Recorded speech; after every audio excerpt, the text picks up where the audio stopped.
Ahrefs hat 300.000 Keywords analysiert. Bei Seiten, die früher auf Platz 1 lagen, sind die Klicks seit 2023 um 58% eingebrochen. Nicht weil die Rankings schlechter wurden, sondern weil Google und KI-Suchmaschinen die Antworten jetzt selbst geben. Und genau über dieses Thema reden wir heute. Ich bin Sebastian Prohaska, Inhaber und Geschäftsführer der It Helps Digital. Wir sind eine SEO- und Geo-Agentur im Dachraum. Ich hatte gestern ein Gespräch mit einem SEO-Kollegen. Er hat mich gefragt: Sebastian, du hast auf YouTube doch nie klar gesagt, was du wirklich denkst. Machen Blogartikel im KI-Zeitalter 2026 noch Sinn? Er hat recht und das sage ich dir eben heute. Meine klare Antwort mit Daten und nicht nur mit meiner Meinung vielleicht alleine. Wir schauen uns heute 4 Dinge gemeinsam an. Erstens, was sagen die Daten über Klicks und Blogartikel wirklich? Zweitens, das eigentliche Problem, das schon vor KI existiert hat. Drittens, wann Blogartikel ausnahmsweise noch Sinn machen. Und viertens, was du stattdessen priorisieren solltest. Fangen wir mit den Fakten natürlich an. Also mein SEO-Kollege hat ein gutes Argument gebracht. Der Aufwand, um einen Blogartikel zu erstellen, ist einfach gesunken. Früher vielleicht 5 Stunden, heute vielleicht 2, wenn der Input gut ist und die KI natürlich schon gut trainiert ist. Das stimmt an sich. Aber das ist eben nur die halbe Gleichung. Die andere Hälfte, was bekommst du dafür denn eigentlich zurück? Das ist die große Diskussion. Ahrefs hat Ende 2025 ihre Studie mit 300.000 Keywords aktualisiert und das Ergebnis war, wenn Google einen AI Overview anzeigt, also die KI-Zusammenfassung oben in den Suchergebnissen, dann sinkt die Klickrate auf Platz 1 um 58%. 58%. Nicht 10, nicht 20, 58. Sehr Interactive hat die eigene Studie mit 3.100 Suchanfragen bei 42 Unternehmen analysiert und kam auf sein ähnliches Ergebnis. Die organische Klickrate bei Suchanfragen mit AI Overviews eben auch um 61%. Ohne AI Overviews kaum Rückgang der Klicks. Und das Ganze nur im Vergleich von 2026 auf 2025. Das Pew Research Center hat festgestellt, wenn so ein AI Overview in der Google-Suche erscheint, klickt nur noch jeder 12. auf irgendeinen Link, der da angezeigt wird. Auf die Links innerhalb der KI-Zusammenfassung selbst nur mehr 1% der Nutzer. Jetzt erklärt sich auch, warum HubSpot, eines der bestoptimiertesten SEO-Teams weltweit, muss man schon sagen, zwischen November und Dezember 2024 über 6 Millionen monatliche Besucher verloren hat. Der eigene CEO hat das öffentlich bestätigt: organischer Traffic sinkt global. AI Overviews geben die Antwort: weniger Menschen klicken durch. Wenn das HubSpot trifft, wen trifft es dann nicht? Das ist natürlich die Frage. SEMrush zeigt, im Jänner 2025 erschienen AI Overviews bei 6,5% aller Suchanfragen. Im März 2025 sind es schon über 13% und eben in manchen Branchen wie Immobilien, Transport und Gastronomie hat sich der Anteil innerhalb von 3 Monaten sogar verdreifacht. Die Tendenz ist eindeutig. Google zeigt AI Overviews überall an und Blogartikel verlieren Klicks oder generieren keine mehr.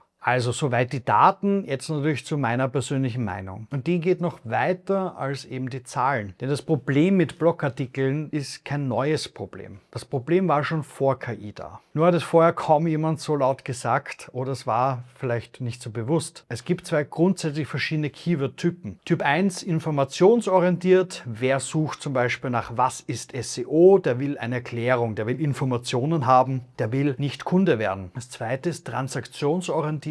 SEO-Agentur Wien oder Geo-Agentur Dach. Wer das sucht, will bei einer Agentur anfragen und Kunde werden. Blogartikel fokussieren fast immer diese informationsorientierten Keywords. Und genau diese Keywords sind am meisten von Google AI Overviews oder KI-Suchen wie ChatGPT und Co. betroffen. Logisch, wenn jemand was ist SEO fragt, gibt Google oder ChatGPT die Antwort ja direkt. Es ist nicht mehr notwendig, auf einen Blogartikel zu klicken. Wer hingegen Geo-Agentur Wien sucht, der will eine konkrete Dienstleistung abrufen und dann ist es mir auch ein bisschen egal, ob die Person klickt oder nicht. Hauptsache, sie ruft an und idealerweise natürlich bei uns. Das heißt, Money Keywords, also Keywords mit echter Kaufintention, die überleben. Informationsorientierte Keywords, also Blogartikel-Keywords, sterben schon langsam aus. Also wenn du heute noch kein sehr gutes Ranking auf deine wichtigsten Money Keywords oder Money Prompts hast, dann solltest du dich mal darauf konzentrieren. Warum? Weil es dir Kunden bringt. Blogartikel ist aktuell aus meiner Sicht für viele Unternehmen die falsche Priorität. Dann schreibst du Content, der vielleicht Reichweite bringt oder irgendwo angezeigt wird in den KI-Prompts als Quelle, aber in Wahrheit hast du nur ein wenig Brand-Sichtbarkeit und auf jeden Fall ganz wenige Klicks mehr. Problem ist aber nicht nur die Klicks auf Blogartikel, die wegfallen, sondern Blogartikel haben schon immer danach kaum Kunden generiert. Und das ist ja eigentlich das Ziel der meisten, wenn sie SEO oder Geo machen. Also ein gut positioniertes Money-Keyword bringt dir qualifizierte Anfragen. Ein Blogartikel bringt dir vielleicht einen Branding-Effekt, den du messen oder nicht messen kannst. Zumindest die Klicks fallen uns immer mehr weg. Die Entscheidung sollte einfach sein, konzentriere dich mal auf das Wichtige und das sind ganz klar Money-Keywords, Money-Prompts, um Kunden zu generieren. Bevor ich zur Ausnahme komme, kurz ein Werkzeug, das wir selbst täglich nutzen. RankScale AI ist das Tool, mit dem wir bei Etaps messen, wie sichtbar unsere Kunden in ChatGPT, Perplexity, Google AI bereits sind. Genau das ist der Punkt. Wenn du nicht weißt, wie du in den KI-Suchen dargestellt wirst, kannst du es auch nicht wirklich optimieren. RankScale gibt dir diese Sichtbarkeit. Wir nutzen das fast immer bei Geo-Betreuungen oder auch bei einem Geo-Audit. Wir haben auch einen Rabattcode für euch. Mit dem Code ITHELPS kriegt ihr das erste Monat um 50%. Link wie immer unten in der Beschreibung. Kommen wir zur Ausnahme. Wann machen Blogartikel doch Sinn? Es gibt Situationen, in denen Blogartikel ausnahmsweise noch Sinn machen. Ausnahme Nummer 1, große Marken, die KI-Antworten beeinflussen wollen. Wenn du eine Bank bist, ein Pharmaunternehmen, eine große Versicherung, dann hast du ein anderes Ziel als nur Klicks. Dann willst du, dass die KI deine Botschaft lernt. Beispiel, ein Pharmaunternehmen, das ein Produkt gegen Halsschmerzen hat, das möchte, dass ChatGPT bei der Frage, was hilft gegen Halsschmerzen,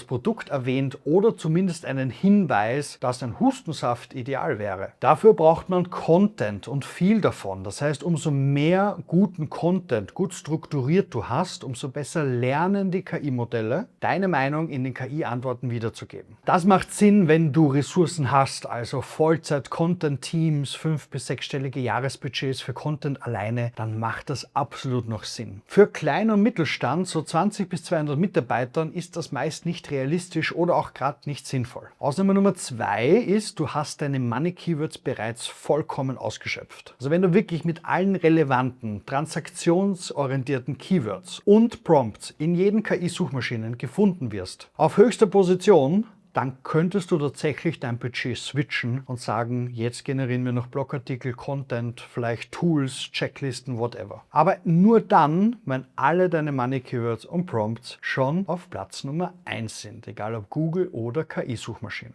Und Ausnahme Nummer 3, na klar, Newsletter und Community-Aufbau. Also du kannst Blogartikel schreiben, wenn das für dein Newsletter wichtig ist, wenn du dort regelmäßige Updates publizieren magst oder für bestehende Kunden oder Besucher deiner Website. Dann geht es ja gar nicht um SEO und gefunden zu werden oder irgendwie was zu generieren. Das ist so ein bisschen ein Service-Gedanke für deine Bestandskunden und Bestandskontakte. Das ist eine absolut valide Strategie im Content-Marketing, aber das hat mit SEO-Blogartikeln wieder kaum etwas zu tun. Also, was solltest du stattdessen tun? Ich glaube, es kam gut raus. Punkt 1, Money Keywords und Money Prompts priorisieren. Welche Keywords haben in deiner Branche echte Kaufintention? Also nicht, was ist Geo, sondern Geo-Agentur Wien oder KI-Sichtbarkeit verbessern Österreich, Firma oder sonstiges. Dort solltest du sehr gut positioniert sein in Google, wir haben Google Maps, auf Bewertungsplattformen und Co. Punkt Nummer 2, kümmere dich um deine KI-Sichtbarkeit. Das nennt sich Geo-Optimierung. In der KI-Welt gibt es analog zu Keywords eben die Prompts. Wer sind die 5 besten SEO-Agenturen in Wien? Welche SEO-Agentur empfiehlst du für mittelständische Unternehmen in Österreich? Sind 2 solcher transaktionsorientierten Prompts. Diese Prompts kannst du tracken. Ein Tool, das wir gerne einsetzen, schon erwähnt, RankScale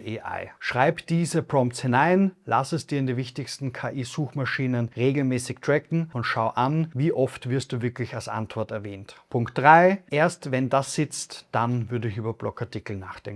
Aber sehr dosiert und nur, wenn du sehr klare, Kaufabsichten nahe Fragestellungen abdeckst. Und nur, wenn du bereit bist, den Artikel auch für KI-Quellen zu optimieren. Also sehr strukturiert, klare Aussagen mit vielen Quellen. Also kurz zusammengefasst, wenn du Entscheider bist von einer Firma oder einem Marketing-Team, Frage 1, bist du mit den wichtigsten Money-Keywords in Google gut positioniert? Frage 2, tauchst du regelmäßig in ChatGPT, Perplexity und anderen KI-Suchmaschinen auf? auf, wenn man nach euren Dienstleistungen, Produkten oder Kategorien sucht. Frage 3. Gibt es in der Google-Suche oder in der KI-Suche noch Potenzial in deiner Branche? Wenn du eine dieser Fragen mit Nein beantwortest oder es dir gar nicht klar ist, wo du gerade stehst, dann solltest du in beiden Fällen nicht Blogartikel als Priorität setzen und es dir auch nicht einreden lassen. Also Fazit, meine klare Meinung, Blogartikel machen im KI-Zeitalter nur noch in Ausnahmefällen Sinn. Sie waren schon vorher die falsche Priorität für die meisten Unternehmen, wenn das Ziel war, Kunden zu generieren. KI hat diesen Fehler nur ein bisschen sichtbarer gemacht, weil es eben diese Klicks nicht mehr gibt. Die Klicks sinken, das ist ganz klar.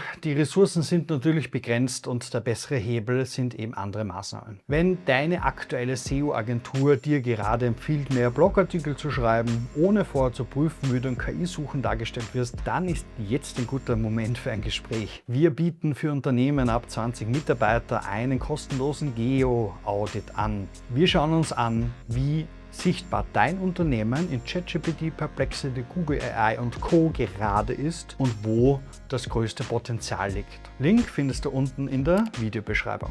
Wenn dieses Video für dich hilfreich war, dann teile es mir mit jemandem, dessen Agentur ihm gerade mehr Blogartikel empfiehlt. Das ist der direkteste Weg zu helfen. Vielen lieben Dank fürs Zuschauen und bis bald im nächsten Video.